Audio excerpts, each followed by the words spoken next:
Hello అండి. బుడమేరు వరద చాలామంది జీవితాల్ని చిన్నాభిన్నం చేసింది.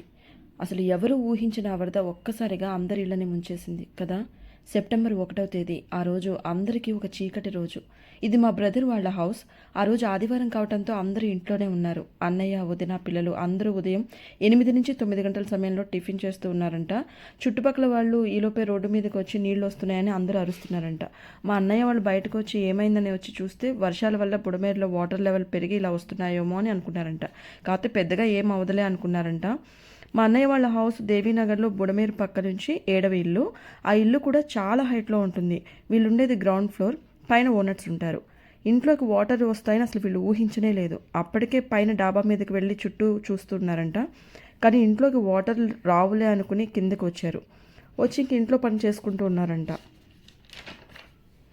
కానీ కాసేపటికే ఎవరు ఊహించలేని విధంగా సడన్గా ఇంట్లోకి నీళ్ళు వచ్చేసాయి. వాళ్ళ ఇల్లు 7 స్టెప్స్ హైట్లో ఉంటుందండి. అయినా అంత వాటర్ లోపలికి రావడంతో ఏం చేయాలో తెలియక దిక్కుతోచని స్థితిలో ఉండిపోయారు. ఆ షాక్ నుంచి తేరుకుని ఫాస్ట్గా పిల్లల స్కూల్ బ్యాగ్స్, పిల్లలకు కావాల్సినవేవో పైన ర్యాక్స్లో పెట్టారంట. ఇంకా మిగిలిన సామాన్లు సర్దే టైం లేదు, అసలు అంత ఛాన్స్ కూడా లేదు. ఇంట్లోకి మనిషికే సగం పైన నీళ్ళు వచ్చేసాయంట.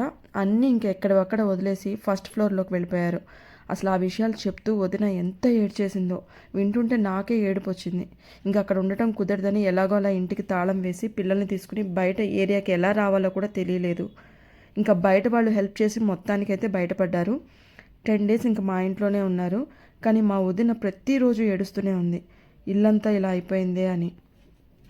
ఒక 1 వీక్ తర్వాత వెళ్ళి చూస్తే ఇల్లంతా ఎంత భయంకరంగా ఉందో చూసారా. ఇంకా కొన్ని విజువల్స్ అసలు నేను షార్ట్స్లో పెట్టాను కానీ ఇక్కడ పెట్టలేదు వీడియోలో.